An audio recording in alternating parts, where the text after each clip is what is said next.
하나님의 말씀이 우리를 어떻게 그분의 백성으로 만들어가는지 보기 위해 이곳에 모인 말씀 공동체입니다. 우리 모두 이 사실을 기억합시다. 하나님이 여러분 모두와 함께 하시기를. 아멘. 아멘. 오늘도 이 자리에 서신 여러분들의 이 흔적이 여러분의 인생에 거룩한 하나의 디딤돌로 자리하는 복된 흔적이 되기를 주의 이름으로 축복합니다. 우리 같이 한번 따라해 볼까요? 지구를 위하여 행동합시다. 네, 손도 한번 들어보시면서 지구를 위하여 행동합시다. 어떻게 행동해야 할까요? 주일 예배 준비하면서 와 있는데 한 집사님이 매번 종이컵만 빼서 드셨거든요. 커피도. 근데 저랑 대화를 나누는데 딱 손에 봤더니 얼마 전에 택도 안 뜯으셨어요. 텀블러에 딱 그런 모습 보면서 변화. 여러분, 신앙이란 변화입니다. 익숙했던 삶, 당연했던 삶이 아니라 어떻게 보면 좀 전에 찬양대 찬양한 것처럼 좁은 길이라는 건 불편하다고 여겨지는 것에 의미가 있다면 자기의 존재를 바꾸는 거죠. 그게 신앙의 힘이죠. 힘. 그래서 참 행복했습니다. 아침에. 오늘은 사실 세계적으로 생태 환경적으로 자동차 없는 날로 규정한 날입니다. 그래서 우리 교우들에게 오늘은 자동차를 타지 말고 오십시오 라고 말하고 싶었지만 아마 엄청난 혼란이 오실 것 같은 갑작스러운 변화는 우리에게 심각한 고통을 안겨다 줍니다. 하지만 알고는 있어야 하는 거죠. 그러면서 이런 생각이 들었어요. 좀 덜 사용하자. 1번 한 주간 지나실 때 10번 차량을 사용해야 된다면 그 중에 한 5번으로 7번으로 줄여보자. 조금 걸을 수 있다면 걸어보자. 여러분, 저는 절대 여러분들이 자가용을 사용하는 것을 정죄하고 싶은 마음이 없습니다. 그런 취지가 아니라, 왜냐하면 마땅히 사용하셔야만 하는 분들도 계시거든요. 거동이 불편하시고 신체적으로 여러 가지 환경적으로 당연히 쓰셔야죠. 무조건이 아닙니다. 각자가 처한 삶의 자리에서 우리가 애써보자는 거죠. 나에게 맞게 애써보는 겁니다. 나에게 맞게. 우리 같이 한번 선포해 볼까요? 지구를 살리는 일에 몸을 일으켜 움직이게 하소서. 할렐루야. 이 기도문을 다 마음에 기억하시면서 지구를 살리는 일에 몸을 일으켜 움직이게 하소서. 그 마음으로 여러분들의 의식이 깨어있는 곳마다 조금씩 할 수 있는 것을 변해가보는, 계속해서 제가 소개할 겁니다. 여러분, 온실가스 배출의 약 80%, 100%로 따질 때 80%가 어디에서 오는지 혹시 아실까요? 산업단지입니다. 여천, 포스코. 사실 여러분, 우리가 줄이고자 하는 자동차를 좀 덜 타고 세제를 줄이고 기타 등등 우리 개개인이 하는 것은 정말로 개미 군단 같은 거예요. 아주 미비해요. 작다는 말입니다. 조족지혈이라고 얘기하죠. 아마 그러면 저에게 여러분들이 이렇게 반문할 겁니다. 목사님, 그러면 굳이 우리가 이럴 필요가 있어요? 불편할 필요가 있어요? 어차피 안 변하는데. 저는 그렇게 질문하는 분들에 대해 이렇게 이야기하고 싶습니다.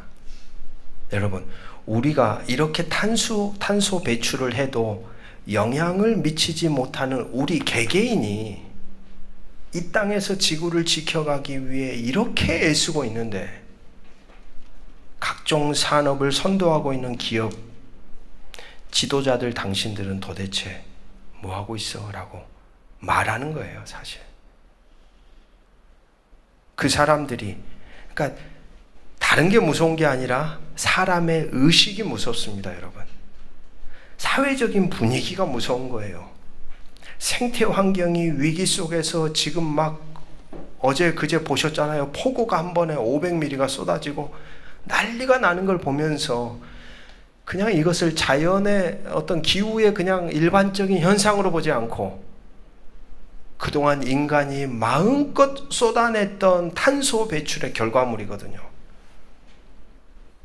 우리 개개인이 미치는 영향은 정말 이거밖에 안 되는데, 그런 우리가 이렇게 우리의 삶을 쪼개서라도 자연을 지키기 위해 이렇게 애쓰고 있는데, 그렇다면 기업들은 지금 뭐 하고 있죠?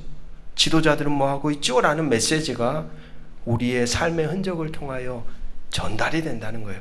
이런 문화와 풍토를 만들어가야 할 책임이 오늘 우리에게 있다는 이야기입니다.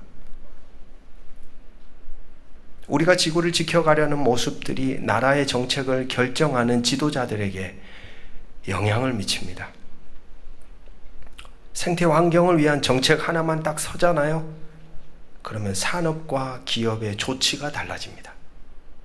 제재가 들어가면 그들이 조금씩 억지로라도 변하기 시작하거든요. 저는 그런 생각이 듭니다. 제가 뭐 정치에 대한 이야기를 거의 하지 않았는데, 투표를 하실 때 여야 따질 것이 아니라 오히려 우리의 생존과 관련되어 있는 생태 환경의 폭넓은 이해와 관심을 두고서 정책을 세워가려는 사람들을 눈여겨보아야 합니다. 왜요? 우리의 생존하고 직결이 되어 있으니까. 정말 그런 사람들이 국회로 가서 이 자연을 제대로 지키면서 공존할 수 있도록 만들어가야 할 책임이 오늘 우리에게 있는 것이죠. 우리 곁에 이렇게 어린 친구들이 있습니다. 후세대를 위해 어른 세대가 할 수 있는 최선이 바로 그것이 아닐까. 그래서 여러분, 조족지열이라고 아무 의미 없다고 말할 게 아니라 우리가 그런 삶을 살아내면서 그런 문화와 어떤 사회적인 흐름을 만들어가는 복된 자들로 저와 여러분이 서기를 주의 이름으로 축복합니다. 오늘 설교의 서두는 이스라엘의 왕조의 역사로부터 출발해야 할 것 같습니다. 우리가 아는 것처럼 이스라엘이라는 이 나라는 12지파 민족 공동체입니다. 근데 기억해야 할 것은 단일 민족이 아닙니다. 다양한 민족들이 혼합되어 있습니다. 순수 혈통이 아니에요. 이스라엘이라는 그 구성원 자체가 다양한 혈통으로 구성이 되어 있었던 나라였다. 그렇게 시작된 나라의 첫 번째 왕이 우리가 아는 것처럼 같이 한번 따라해 볼까요? 사울, 그 다음 다윗, 그 다음 솔로몬. 이 세 명의 왕까지는 하나의 나라입니다. 남한과 북한이 쪼개어지기 전의 모습과 같이 한 몸이었어요. 그런데 솔로몬 이후부터 두 동강이 딱 나는 겁니다. 여러분, 솔로몬이 하나님께 두려운 마음으로 구했던 것이 뭔 줄 아세요? 지혜라고 번역을 해놓았지만 그 지혜라는 말을 풀어보면 뭐냐면, 같이 한번 따라해 볼까요? 듣는 마음, 다르게 말하면 듣는 심장이었어요. 그러니까 솔로몬이 하나님께 구했던 건 지혜라고 번역이 되어 있는데, 히브리어 원어를 보면 듣는 마음, 듣는 심장. 그리고 나서 그 다음 본문이 여러분 어떤 사건이 곧바로 등장합니까? 아이의 배를 가르는 지혜로운 판결의 사건이 나오잖아요. 아무도 그 여인들의 애환에 대해 관심을 기울이지 않아요. 아무도 그들이 그런 삶을 살든 말든 자기의 자식들을 죽이든 말든 신경을 쓰지 않아요. 그런데 바로 그 다음 본문에 등장하는 게 뭐냐면, 아무도 사람 취급해주지 않았던 그 여인들이 그 자리에 등장해요. 그리고 그 여인들의 소리를 누가 듣고 있어요? 솔로몬이 듣는 거예요. 여러분, 어디든 똑같은 것 같아요. 지도자들은 어떤 마음이 가장 중요합니까? 탁월한 정치, 수완 뭐 다 필요하지만 진짜 중요한 건 뭐냐면 백성들의 소리를 들을 수 있는 마음이 있는가? 백성들의 아픔을 느낄 수 있는 마음이 있는가? 백성들의 심장을 자기의 심장처럼 연결되어 공감할 수 있는가? 솔로몬의 마지막 시대에 그 마음을 상실해 버립니다. 우리가 아는 것처럼 솔로몬의 그 마지막 때에 어떻게 됩니까? 온갖 노동력을 착취해요, 백성들한테. 그것만이 아닙니다. 엄청난 세금 폭탄을 내립니다. 백성들의 모든 것을 다 빨아먹었던 왕이 사실 솔로몬입니다. 그로 인해서 그 다음 왕조부터는, 솔로몬 이후의 왕조부터는 두동강이 딱 나는 거예요. 그래서 남쪽에는 다윗 혈통을 이어가는 솔로몬의 족보가 그대로 왕위를 이어서 혈통이 쭉 흘러가고, 이 위쪽 북쪽에는 바로 그런 솔로몬의 정책에 반기를 들었던 여로보암이라는 왕이 새로운 왕조로 출발하면서 이렇게 이제 출발하는 이야기가 이스라엘의 역사입니다. 그래서 순서를 보면 여로보암, 북이스라엘 왕만 보시면 이렇습니다. 여로보암, 그의 아들 나답. 북이스라엘은요, 계속해서 반란에 반란을 거듭하는 왕조의 역사예요. 남유다는요, 다윗의 혈통을 따라 그대로 이어져요, 계보가. 근데 북이스라엘은 조금 지내는가 싶으면 반기를 들고 또 사람이 또 일어나서 왕위를 또 세우고 또 세우고. 그래서 이렇게 흘러갑니다. 여로보암, 그의 아들 나답, 그 다음에 반란으로 다시 바아사, 그 다음에 그의 아들 엘라, 다시 또 반란으로 왕이 된 시므리, 7일 동안 왕위가 됐다가 스스로 불을 지르고 자결합니다. 그리고 나서 오늘 제가 여러분과 얘기 나누고 싶은 오므리라는 왕이 이제 등장합니다. 오므리 왕조이죠. 오므리, 그 다음에 아합과 이세벨이 그 아들이거든요. 아합이. 이 오므리 왕조는 정말 최고의 왕조입니다. 그러니까 북이스라엘을 평가할 때 가장 악하면서도 가장 하나님 보시기에 최악의 왕이 누구냐? 바로 오므리 왕조예요. 그 가문이에요. 순서가 이렇습니다. 오므리, 아합, 그 다음에 그의 아들 아하시아, 요람까지 4대에 걸쳐 왕조를 이루죠. 참 재밌는 것은 여러분, 바로 아합의 부인이었던, 한번 이 여인의 이름은 한번 기억해 볼까요? 이세벨입니다. 이세벨, 아합과 이세벨, 아주 환상의 조합이에요. 근데 이 말씀을 준비하다 보니까 이 아합이 왜 이렇게 되었냐?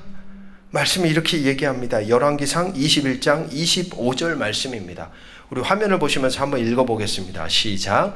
예로부터 아합과 같이 그 자신을 팔아 여호와 앞에서 악을 행한 자가 없음은 그를 그의 아내 이세벨이, 상당히 남성 중심의 성경 기록이어서 이렇게 기록했을까요? 모르겠습니다만은 아합이 저렇게 엉망진창이 된 건 누구 때문이라고 얘기하고 있어요? 이세벨.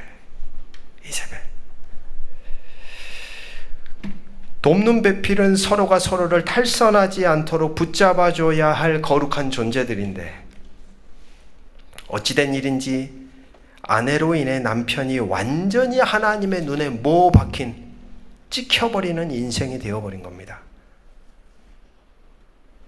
오늘 이 자리에 함께하고 있는 사랑하는 성도 여러분, 이건 비단 부부간의 관계만을 얘기하는 것은 아니겠죠.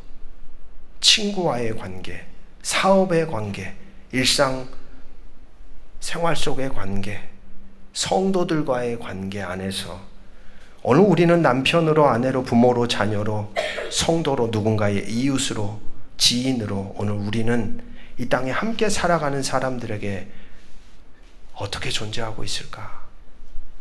아합과 이세벨이라는 이 조합을 보면서 한번 되묻게 되는 거예요. 나는 도대체 어떤 사람일까? 나로 인해 하나님께 완전히 찍혀버리는 한 사람을 만들고 있는 건 아닐까? 아니면 나로 인해 참 아름다운 인생을 살아가도록 내가 옆에 있는 사람을 그렇게 아름답게 조각해가고 있을까? 질문하는 것이죠. 북이스라엘의 왕들 가운데 말씀드린 대로 최악의 왕조가 바로 오므리라는 왕조입니다. 오므리. 근데 참 재밌는 것은 이렇습니다. 이 오므리 왕조 시기에 경제적으로, 정치적으로, 외교적으로, 군사적으로 가장 탑이에요. 잘 나갔단 말입니다. 가장 잘 나갔던 왕조. 그런데 하나님과는 가장 뭐했던 왕조? 떨어진 왕조. 환경 상황은 아주 좋았던 왕조. 하지만 내면적으로 하나님과 맺어진 언약적 관계는 완전히 의미가 없어진 왕조. 여러분, 이 부분이 우리에게 던지는 의미가 있는 것이 아닐까 싶습니다. 하나님과의 관계가 무너진 채 우리가 누리게 되는 풍요나 소유나 힘이나 능력이나 권세는 허망한 것이다. 그 모든 풍성함이 하나님께 하나도 기쁨이 되지 않았다라는 이 사실, 성경의 선언은 오늘 우리의 인생의 초점이 어디에 뿌리를 두고서 무엇을 바라보며 살아가야 할지에 대해 되묻고 있는 것이죠. 아울러 깨닫습니다. 하나님의 평가와 세상의 평가가 이렇게 달랐다라는 거예요. 세상의 역사는 정치, 경제, 군사적인 측면에서 한 나라를 평가합니다. 그래서 우리는 광개토 대왕 딱 떠올리면 뭐 가장 많이 획득한 왕으로 기억하십니까? 땅이잖아요. 대영토. 그러니까 세상의 역사를 판단하는 기준은 뭐냐? 정치, 경제, 군사, 소유적인 측면에서 왕의 능력치를 평가하는데, 오늘 우리가 읽고 있는 이 성경에 기록된 성경의 기준은 달랐다는 거예요. 그건 아무 의미가 없습니다. 하나님 앞에서 오히려 되묻는 겁니다. 하나님과 바른 관계 안에서 어떻게 살아가고 있는가? 여러분, 오늘 우리의 인생이 어떤 평가와 기준을 따라 사느냐에 따라 우리의 삶은 결정됩니다. 세상의 평가에 길들여진 채 살아가다 보면 어느새 우리는 하나님과 참 동떨어진 자리에 서 있을 수 있다는 얘기겠죠. 과연 우리는 무엇의 평가를, 누구의 평가를 따라 살아가는가 되묻는 사람들이 되어야 합니다. 댐에 물이 차듯 오므리 왕조의 악함이 이제는 도를 지나쳐서 아예 넘쳐섰습니다. 하나님의 때가 되자 하나님은 그 가문을 이제는 뭐 하십니까? 치시기로 작정합니다. 약 50년을 기다렸거든요. 하나님은 사람들을 대하실 때 단번이 없습니다. 한 번의 기회만을 주시는 분이 아닙니다. 하나님은 참 인내하십니다. 성경 곳곳에 그런 이야기는 차고 넘칩니다. 즉 그 말은 뭐냐면 우리가 실수할 수 있다는 것을 하나님도 뭐 하신다는 거예요? 알아요. 우리가 얼마나 곁길로 가고 죄에 붙들리고 얼마나 허점투성인지를, 우리를 창조하신 하나님은 우리를 어떠신다는 거예요? 잘 알아요.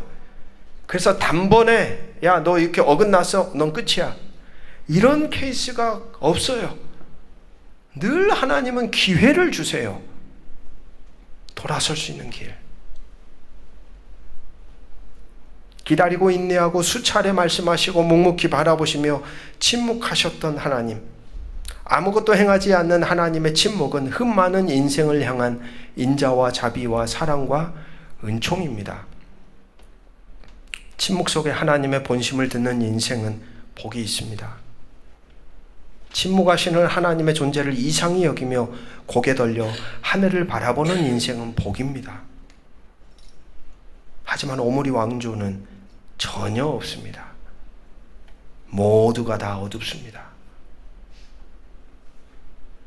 바로 그때 하나님이 손을 드셨습니다. 중요한 것은 그것입니다. 하나님은 마음을 정하셨지만 그 정하신 뜻을 펼칠 누가 필요해요?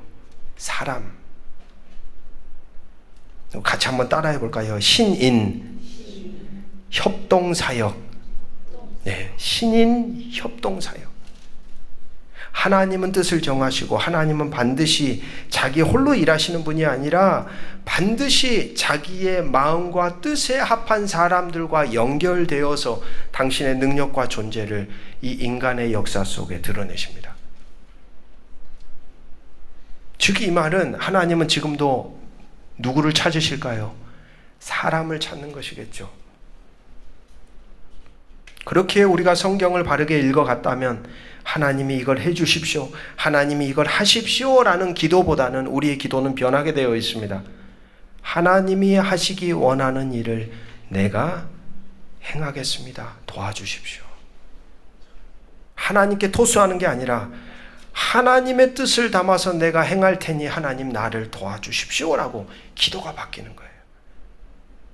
여러분, 하나님께 토스하는 기도를 너무 하지 마십시오. 우리가 할 수 있는 최선의 것을 다해 우리가 삶을 살아낼 때 그것이 기도가 되고 그게 간구가 되고 그게 하나님의 역사를 불러오는 길이 되는 겁니다. 사실 늘 하나님은 당신에게 속한 사람들과 연결되어 당신의 일을, 권능을, 나라를, 뜻을 성취해 가셨습니다. 그만큼 오늘 이 자리에 서 계시는 여러분 한 사람 한 사람의 존재됨이 하나님께는 참 귀한 동역자들입니다. 좌우 앞뒤 바라보시면서 당신이 하나님의 동역자입니다. 한 번 더 고백할까요? 당신이 하나님의 동역자가 되십시오. 네, 되십시오. 동역자가 되십시오. 그렇게 하여 시작된 왕조가 오므리 왕조 다음에 예후라는 왕이 등장하죠. 예후도 예후 왕에서 끝나는 게 아니라 4대에 걸쳐 예후 왕조가 세워집니다. 그의 아들의 아들의 아들의 아들의. 원래 이 예후는 어떤 사람이었냐면요, 요람 왕이라고 하는 북이스라엘 왕의 장수였습니다. 여러분 한번 생각해 보세요. 당시 오므리 왕조의 절대 권력의 왕가가 떵떵하게 서 있고 여전히 실세로 서 있는 요람의 왕의 어머니 누구? 이세벨도 살아 있었거든요. 그런데 어떻게 반란을 일으킬 수 있습니까? 우리나라 조선, 고려 뭐 여러 가지 역사의 흔적 거슬러 올라가다 보면 반란 때문에 피바람이 불잖아요. 발견되는 즉시 삼족을 멸하고 막 이 성경의 이야기도 지금 비슷한 맥락에 서 있는 거죠. 예후라는 장수가 감히 그 거대 집단을 향하여 칼을 빼들 수 있을까? 예후는 요람 왕의 장수로 있기 이전에 요람 왕의 아버지였던 아합 왕 시절에도 한 군사로 아합 왕 곁에 있었던 사람입니다.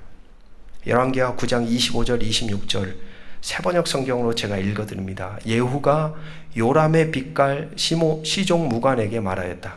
그 주검을 들고 가서 이스라엘 사람 나보세밧에 던지시오. 당신은 나와 당신이 그의 아버지 아합의 뒤에서 나란히 병거를 타고 다닐 때에 주님께서 그를 두고 선포하신 말씀을 그대로 기억할 것이요. 이 장면을 기억하고 있는 거예요.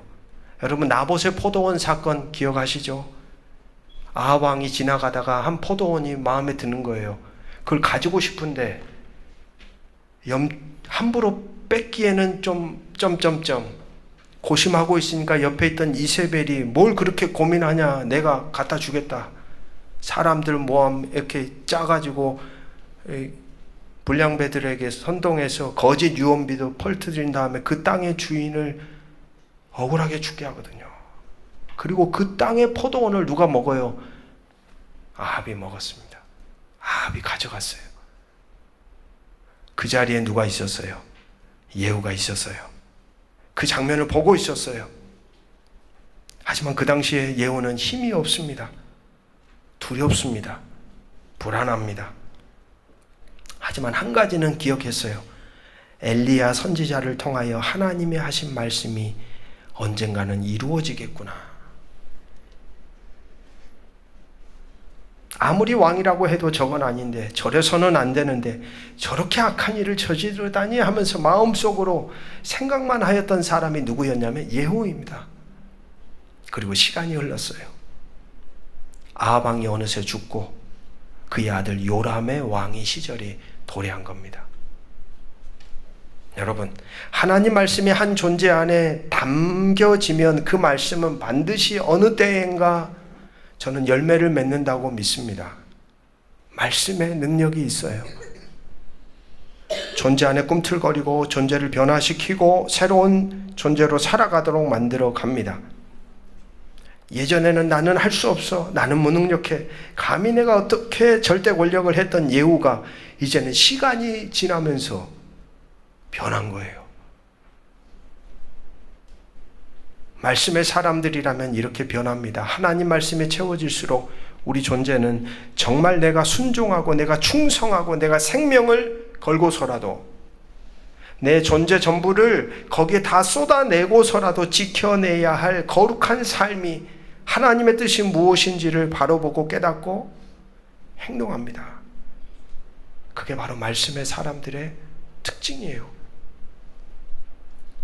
예전에는 왕권이 두려워 아무 소리도 낼 수 없었던 두려움에 가득했던 한 존재가 보십시오. 시간이 흐른 다음에 오늘 본문에 나오는 예후, 어제 말씀에 그제 말씀에 등장하는 예후의 모습은 거침이 없습니다. 자기 존재 생명을 담보로 하나님의 뜻을 구현하는 자로 거침없이 진격해 나아갑니다. 예전 아합 시절의 예후가 아니었던 것이죠. 이제 그는 사리를 분별하며 옳고 그름에 대해 바른 선택을 할 수 있는 성숙한 장성한 분량으로 하나님의 말씀이 예후를 조금씩 만들어갔던 것입니다.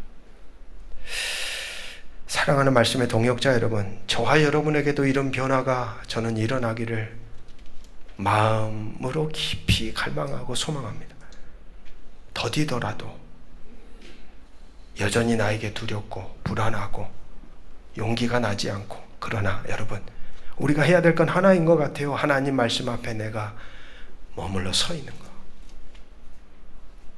그 말씀이 나의 두려움을 몰아내고 그 말씀이 내 안에 나를 넘어설 수 있는 힘과 능력과 용기를 주고 그 말씀을 통하여 예전에 예후와는 다른 또 다른 예후가 창조되었듯이 우리의 존재 안에도 하나님이 원하시는 것을 향한 만들어가기 위한 존재를 내어 던지는 변화의 바람이 저와 여러분에게도 일어나기를 주의 이름으로 축복합니다. 오늘 열왕기하의 말씀은 이처럼 열정적이고 이처럼 바르게 세워가려고 했던 예후 흔적의 말미에 이와 같은 말씀을 들려주고 있습니다. 10장 28절입니다. 예후가 이와 같이 이스라엘 중에서 바알을 멸하였으나 이스라엘에게 범죄하게 한 느밧의 아들 여로보암의 죄, 곧 베델과 단에 있는 금송아지를 섬기는 죄에서는 떠나지 아니하였더라. 여러분, 이 여로보암 기억나시죠? 아까 북이스라엘의 첫 번째 시작했던 왕이 누구라고요? 여로보암입니다. 이 느밧의 아들 여로보암이 바로 그 왕이에요. 시간이 무려 50년이 흘렀습니다. 첫 번째 왕이 이미 죽고 사라졌는데 예후가 칼을 빼들고 정말로 진짜 종교 개혁을 일으키듯이 마치 마틴 루터 같이 엄청난 일을 하고, 와, 잘한다. 그래, 이참에 그냥 다 하나님이 원하시는 나라로 그냥 새롭게 세워가자, 이런 마음이 들어요. 근데 성경은 얘기하고 있죠. 다 멸했는데 여로보암의 죄, 여로보암이 걸어갔던 길에서 벗어나지 못했다. 한계가 드러난 것입니다. 저는 이 대목에서 오늘 설교의 제목을 잡아보았습니다. 가장 무서운 적이 무엇이었을까? 아합, 이세벨이 아니었습니다. 오므리 왕조도 아니었습니다. 예후는 뒤통수를 맞은 거예요. 예후는 생각했겠죠. 그래, 저 아합 일가를 다 끝내면 이제 새로운 나라가 도래할 거야. 하나님이 원하는 세상이 도래할 거야. 다 몰아냈는데 마지막에 전혀 생각지 못한 이름이 뿌리에 자리하고 있었던 것이죠. 바로 여로보암이라는 그 이름. 그런 게 아닐까요, 여러분?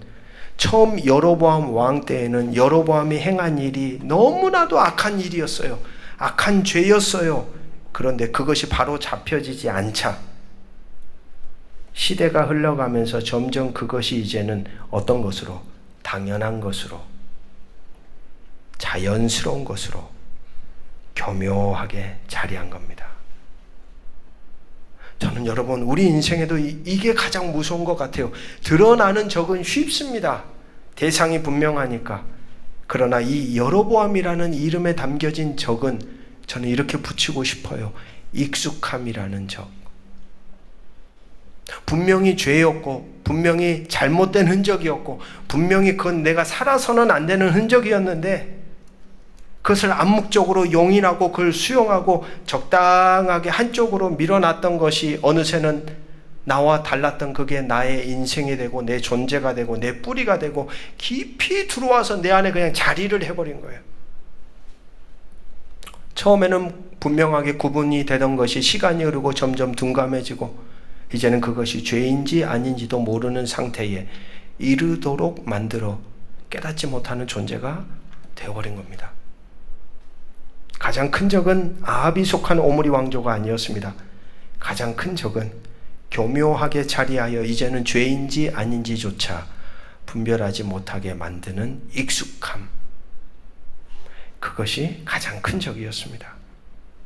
여러분, 오늘 우리에게도 익숙함 뒤에 숨겨진 하나님이 원하시지 않는 흔적들이 있지는 않을까요? 어느새 나와 합쳐진, 무디어져서 전혀 깨닫지도 못하는, 어쩌면 그러기 때문에 오늘도 우리는 같이 한번 고백해 봅시다. 하나님의 말씀 앞에 섭니다. 그렇죠. 말씀 앞에 설 때 수년 전에 내 삶의 흔적이 갑자기 툭 튀어나오듯이, 아, 그때 내가 이걸 잘못했구나. 익숙한 것이 낯설어지고 그 익숙함 속에 교묘하게 숨어 있었던 하나님이 원치 않았던 흔적들을 하나 둘 잘라내고 도려내고 하나님이 원하는 존재로 우리의 인생을 하나님은 오늘도 만들어 가시기를 원하십니다. 저와 여러분의 인생이 그런 흔적으로 이번 한 주도 걸어가시기를 주의 이름으로 축복합니다. 기도하겠습니다. 모든 지각에 뛰어난 하나님의 평강이 그리스도 예수 안에서 너희 마음과 생각을 지키시리라. 아멘. 오늘 우리가 살아가는 시대에 말씀에 온전히 붙들려 당신의 뜻을 구현하고 당신의 나라를 바로 세워가는 존재로 살아가기를 원하오니 우리 모두를 긍휼히 여기시고 권능을 허락하사 세상의 눈치 보지 않고 당당하고 소신 있게 거룩한 방식으로 존재를 다해 생명을 다해 살아가는 한 주가 되게 하여 주옵소서. 예전에 무너졌을 때 들어온 죄된 흔적들을 바로 정리하지 못함으로 우리 안에 자연스럽게 뿌리를 내린 익숙한 죄된 흔적들을 깨닫게 하여 주시고 분별하게 하시고 우리의 존재를 하나님이 거하시는 인생으로 만들어가는 새로운 변화의 역사를 당신이 우리를 부르시는 날까지 이루어 가도록 우리를 도와주시옵소서. 아버지, 오늘 우리가 살아내는 인생은 누군가의 인생이 되고 길이 됩니다. 오늘 우리가 만들어가는 인생이 앞으로 우리가 만들 인생의 길이 됩니다. 그렇게 지금 여기에서 우리의 존재를 다해 치열하게 고민하고 씨름하며 바른 것으로, 거룩한 것으로, 선한 것으로 당신의 뜻 안에 한 흔적을 새겨가는 우리의 인생들이 되게 하여 주시기를 주 예수 그리스도의 이름으로 간절히 기도드립니다. 아멘. 말씀을